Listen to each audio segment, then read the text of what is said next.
There was one accident the world almost forgot, yet it quietly destroyed Michael Jackson from the inside. In 1984, during a Pepsi commercial, the king of pop became a human torch. The burns healed on the surface. What no one saw was the chain reaction that followed. Painkillers, dependency, collapsed health, a body that never recovered. One single moment set off a 25-year domino effect that ended on June 25, 2009. 99% of people still don't know how that fire connected to his death. Tonight, the full truth comes out. This is the secret accident that killed the king of pop. Chapter 1. The Fire That Never Went Out. January 27, 1984. A soundstage in Los Angeles. The air is thick with the smell of stage smoke and expensive cologne. Outside, the city is still celebrating the aftershock of Thriller. Inside, the most famous man alive is about to walk down a simple staircase for a Pepsi commercial that will cost him far more than anyone realizes. Michael Jackson stands at the top of the steps in a black sequin jacket. The lights are perfect. The cameras are rolling. The music starts. He begins to move the way only he can, precise, weightless, already halfway into the next moment before most people finish the first. The staircase is short. The shot is supposed to be clean. Everything is timed to the second. Then the pyrotechnics fire early. A sudden bloom of orange light erupts behind him. For a fraction of a second, it looks like part of the show. Then the heat hits the back of his head. The smell changes. Hair catches first. The fine, carefully styled strands ignite like dry tinder. Flames race across the crown of his scalp and drop toward the nape of his neck. Smoke begins to rise in thin, curling ribbons that the cameras still capture as if they belong to the choreography. Michael does not stop. He keeps dancing. The body continues the routine it has practiced 1,000 times. Arms cut through the air. Feet hit the marks. The face stays locked in performance mode while the fire eats deeper. Seconds stretch. Crew members at the edge of the stage start shouting. Someone screams his name. A stagehand runs forward with a jacket. Another reaches for a fire extinguisher. Michael is still moving, still smiling for the lens, still inside the song, as the flames turn the top of his head into a living torch. When they finally pull him down and smother the fire, the damage is already done. Second-degree burns across large sections of the scalp. Third-degree burns in the deepest zones where the heat had time to cook the tissue. The smell of burned hair and seared skin hangs in the air long after the extinguishers stop. Emergency teams move fast. He is rushed to Cedars-Sinai, then transferred to the burn unit at Brotman Memorial Hospital. The world outside is still playing Thriller on repeat. Inside the hospital, doctors are calculating how much of his scalp they can save. The pain arrives in waves. Even under medication, it refuses to stay quiet. The scalp is one of the most nerve-rich areas of the body. Every movement of the head, every shift of a pillow, every attempt to lie still sends fresh signals of agony. Nurses change dressings. Specialists map the damage. The burned tissue is dead. The hair follicles underneath are gone forever. What remains is a raw, weeping landscape of injury that will never grow hair again. In April, surgeon Stephen Hoflin attempts an experimental laser procedure lasting roughly 80 minutes. The goal is to clean the wound and close a palm-sized crater of destroyed tissue on the back of the head. Bloodless technique, high precision. They tell him he will be ready for the victory tour. They are wrong. The scar tissue that forms is thick, tight, and hypersensitive. It pulls. It itches. It burns with a deep, private fire that no amount of time fully extinguishes. Tissue expanders come next. Silicone balloons are inserted under the remaining healthy scalp and slowly filled with saline over weeks and months. The skin stretches. The tension is constant. Headaches become a daily companion. Each inflation brings new hope that enough tissue can be created to cover the bald scar. Each inflation also brings new pain. The process is slow, mechanical, and humiliating for a man whose image depends on perfection. When the expanders are finally removed and the flaps advanced, the result is still incomplete. Large areas remain permanently bare. The scarring is permanent. From that point forward, every public appearance requires armor. Custom wigs engineered with breathable silk mesh to protect the hypersensitive graft sites. Medical-grade adhesives that must be applied with exact care so they do not tear the fragile skin underneath. Hats, scarves, strategic lighting. The world sees the iconic hairstyles. Almost no one sees the raw map of damage hidden beneath them. Even private moments become complicated. Sleeping is difficult. Showering is careful. Any sudden movement risks reopening the tender areas. Pepsi settles for $1.5 million. Michael donates every cent to establish the Michael Jackson Burn Center at Brotman Medical Center. The gesture is pure, almost saintly. The irony is absolute. The man funding the healing of other burn victims cannot heal the burn that started his own long decline. The settlement money builds a wing for strangers. The scar stays with him for the next 25 years. The commercial eventually airs, carefully edited, using only the takes filmed before the accident. Audiences see the smooth, perfect performance. They never see the human torch. The raw footage is locked away. The story is softened into a minor mishap. But inside Michael's body, the record is already permanent. The fire did not just burn hair and skin. It opened a door that would never fully close. Pain becomes a constant resident. Painkillers arrive as temporary guests and slowly refuse to leave. The scalp remains a private battlefield long after the headlines move on. Every wig, every hat, every carefully angled camera angle is a reminder of the afternoon the most famous man on earth walked down a staircase and stepped into a different life. One measured in dressings, surgeries, tension headaches, and a pain that learned how to live inside him. The burns healed on paper. The fire never left the building. It simply learned how to burn quieter, deeper, and for the rest of his life. Chapter 2. The boy who was never allowed to be a child. Before the fire, before the wigs, before the world learned to argue over his face, there was a smaller room in Gary, Indiana, and a man standing in the doorway with a belt. That is where this chapter actually begins. Other children in the neighborhood rode bikes until the streetlights came on. They blew out birthday candles, fought over toys, disappeared into ordinary afternoons. Michael Jackson did not get those afternoons. By the time most kids were learning to spell their own names, he was already someone else's instrument. Joseph Jackson did not raise a child. He built a product, and the factory floor was the living room. 4 to 6 hours a day, sometimes more. The Jackson 5 rehearsed until fingers blistered and feet went numb. Harmonies had to be exact. Steps had to land on the same inch of floor every time. If they did not, the punishment was immediate. A belt, a fist, a shoe, a wire hanger, whatever object was closest to Joseph's hand. Michael later said the worst part was not always the blow itself, it was the look. One glance from his father could freeze him solid, even decades later, even when he stood alone on the biggest stages on earth. The body remembered before the mind had time to argue. Joseph had a nickname for him, Big Nose. He used it the way some men use a blade, casually, repeatedly, in front of the other children, until the insult lived under the skin. Michael would grow up to become the most photographed face of his generation, and still carry that voice in his head. The physical welts faded. The name did not. In interviews years later, he would try to explain the contradiction without breaking. He loved his father, feared his father, needed his father, and could not stand in the same room with him without feeling 5 years old again. School became a rumor, friends became a luxury, birthdays were dates on a tour itinerary, hotel corridors replaced backyard grass. While other children learned how to be children, Michael learned how to hit a mark, hold a note, and disappear into a spotlight before he had ever learned how to exist without one. The isolation followed him like a second shadow. He told people close to him that he felt ancient inside a young man's body, a weary soul trapped in skin that still looked new, because he had been working since he was 5. That stolen childhood did not stay in Gary. It packed itself into every suitcase and followed him into fame. When the money finally arrived in amounts the world could not count, Michael tried to buy back what had been taken. Neverland Ranch was not just a home, it was a reconstruction project, carousels, arcades, a movie theater, a zoo, candy, trains, the architecture of a boyhood that never happened, built at adult scale and paid for with the fortune that boy had earned. He filled the grounds with the toys he never owned and the laughter he had only heard from a distance. Visitors saw a fantasy. People closest to him saw a memorial. No amount of mechanical horses could reverse time. No private amusement park could teach a grown man how to have been a child. The hunger stayed. The need to protect children, or to stand near the idea of childhood, became one of the most public, most misunderstood parts of his life. And then came Berlin. November 2002, Hotel Adlon, 4th floor. Michael has just received a Bambi Award.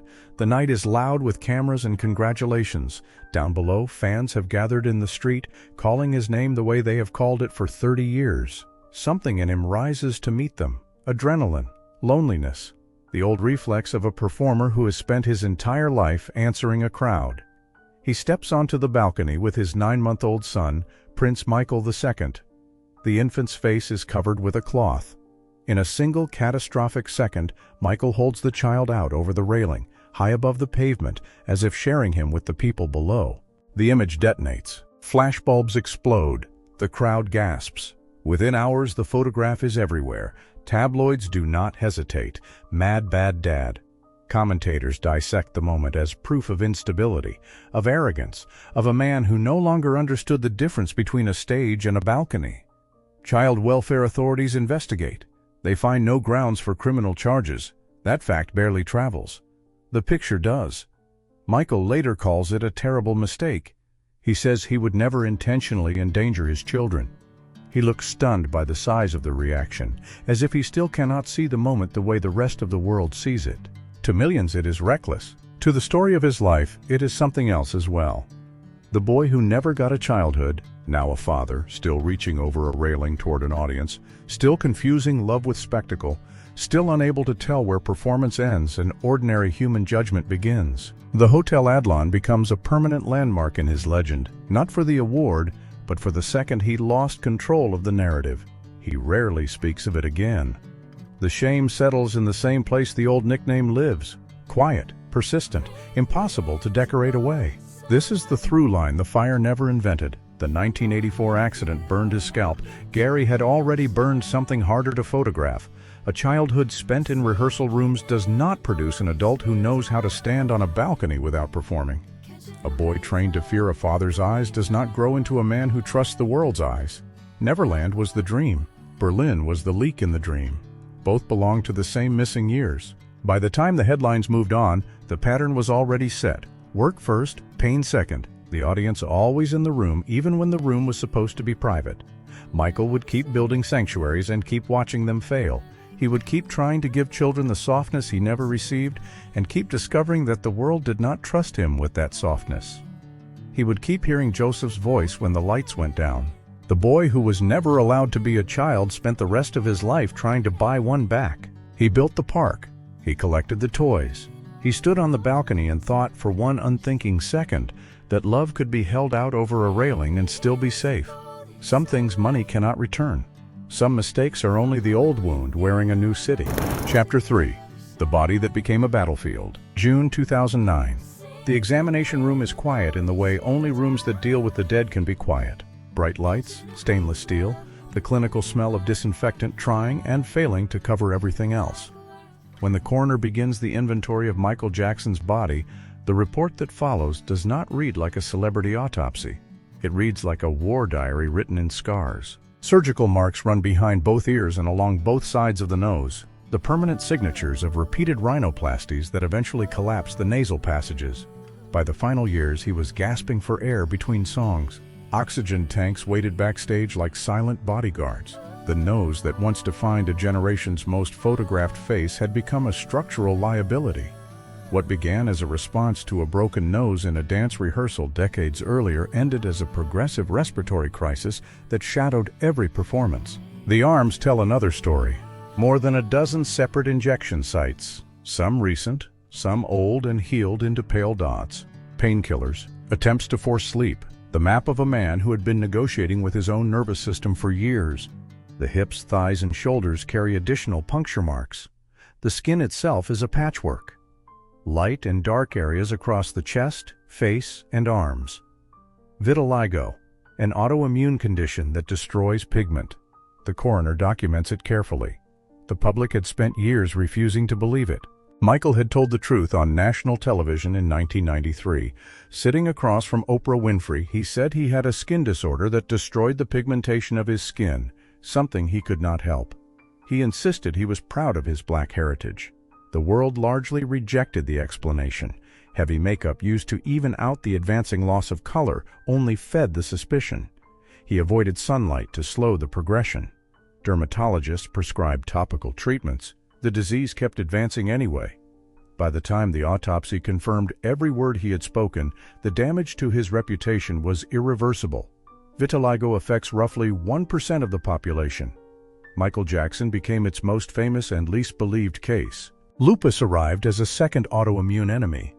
Dr. Arnold Klein recognized the butterfly rash across the face. The disease brought persistent fatigue, joint pain, and systemic inflammation. Some days he could barely leave the bed. Rehearsals and recording sessions were canceled because the body simply refused.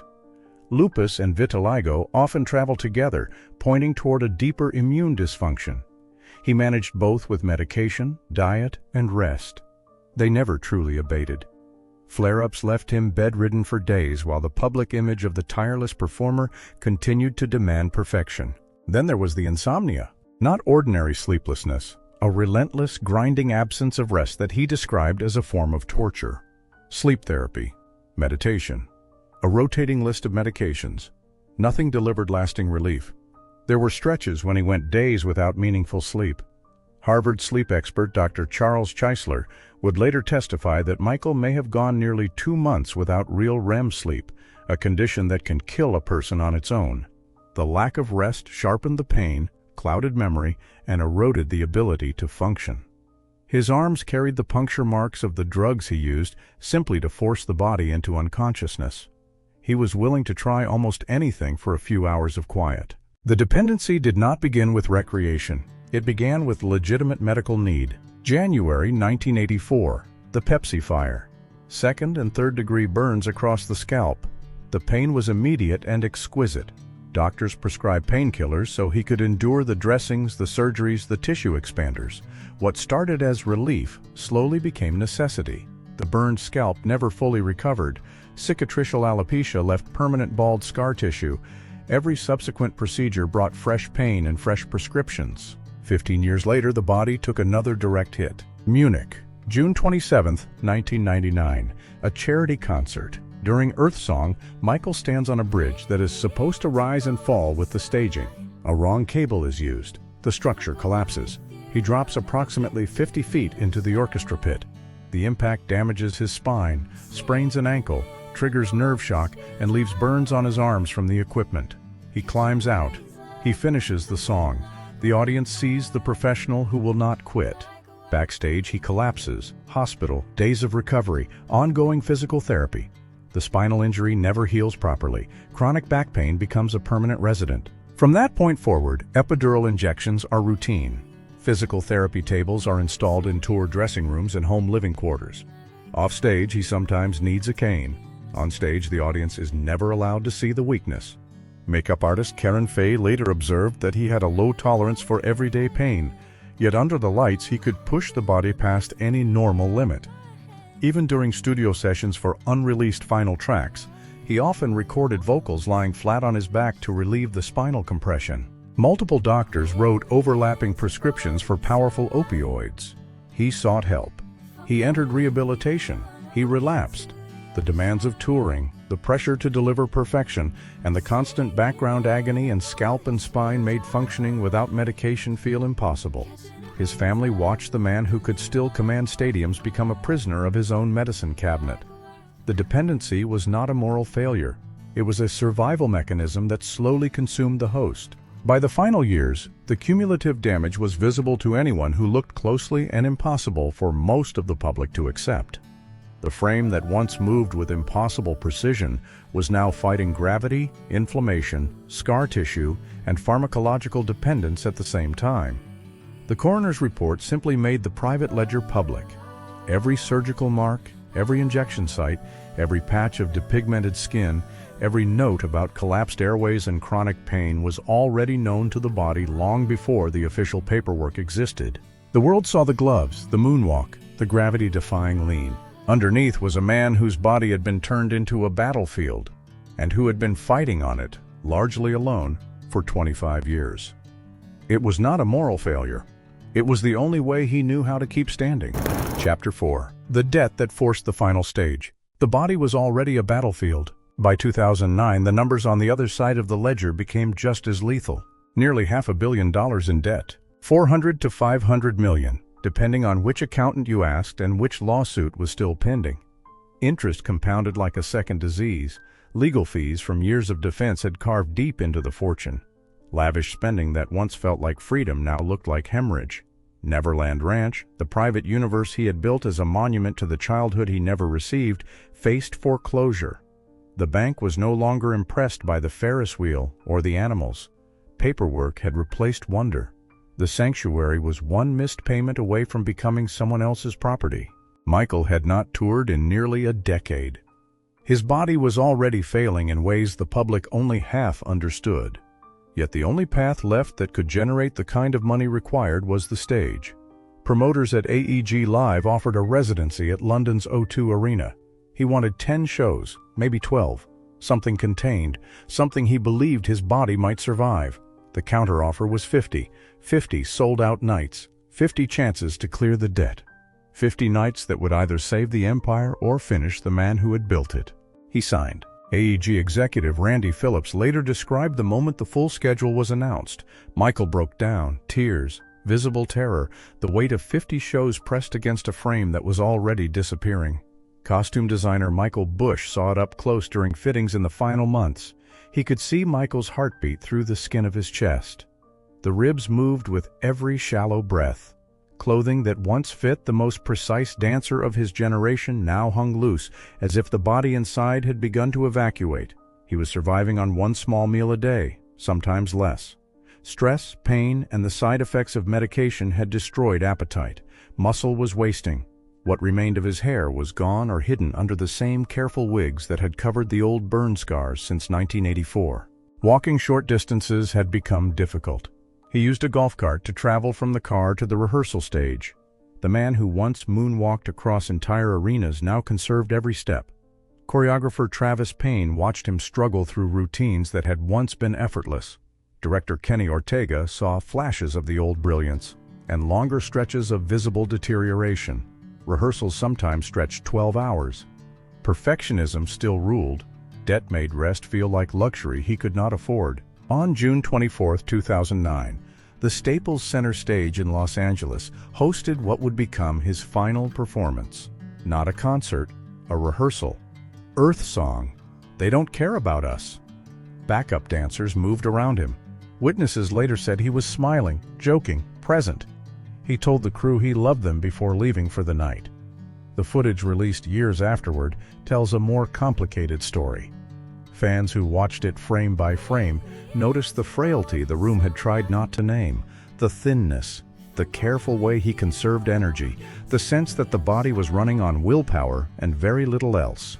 That night, sleep refused to come. Chronic insomnia had been a private war for years. On this particular night, the usual methods failed. Valium was given, then propofol, a powerful surgical anesthetic designed for operating rooms with continuous monitoring, oxygen, and emergency equipment standing ready. None of those safeguards were present in the bedroom. The drug that is supposed to keep patients unconscious under controlled conditions was used to force rest in a private residence. When Dr. Conrad Murray returned to the room, Michael Jackson had stopped breathing. CPR, a frantic call to 911. It was already too late. The man who had been forced onto a 50-show schedule to pay for a life that had spun out of financial control never made it to the first night in London. The debt that demanded the final stage also demanded a body that no longer existed in fighting condition. The same spine damaged in Munich, the same scalp burned in 1984, the same immune system fighting vitiligo and lupus, the same nervous system starved of real sleep. All of it arrived at the same narrow point on the calendar. June 24th was the last time he stood under stage lights and moved to the music. June 25th was the morning the music stopped. The financial pressure did not create the physical collapse. It simply removed every remaining exit. A man who had spent his entire life performing on command was once again ordered to perform, this time by the math of $500 million. He tried, he showed up, he smiled for the crew. He pushed a failing body through one more rehearsal because the alternative was watching Neverland and everything it represented slip away. The debt forced the final stage. The body could not finish the run. In the end, the numbers won. The same numbers that once measured record sales and sold-out stadiums had become a different kind of scoreboard. one that counted what was left of a human being against what was owed. Michael Jackson walked into that equation already injured, already depleted, already carrying 25 years of cumulative damage. The 50 shows were supposed to be the solution. They became the last a man placed on a frame that had nothing left to give. When the doctor found him, the heart that costume designers had watched beating through thin skin was no longer moving. The King of Pop had been scheduled to reclaim his throne in London. Instead, the final curtain fell in a rented bedroom in Los Angeles, under the weight of debt, pain, and a drug that should never have been in the room. The stage was ready. The body was not. The coroner ruled the death a homicide caused by acute propofol intoxication. Conrad Murray was convicted of involuntary manslaughter and served 2 years. The case changed how the drug is regulated. For the King of Pop, the final curtain had already fallen. He weighed 136 pounds on a 5'9" frame. Organs were healthy. The body around them had been depleted of almost everything else. Michael Jackson gave the world the greatest performances it had ever seen. In return, the world watched him burn, slowly, publicly, and almost completely alone. The spotlight that made him a legend is the same light that never let him rest. His music still echoes across generations. The man behind the voice carried wounds that never healed.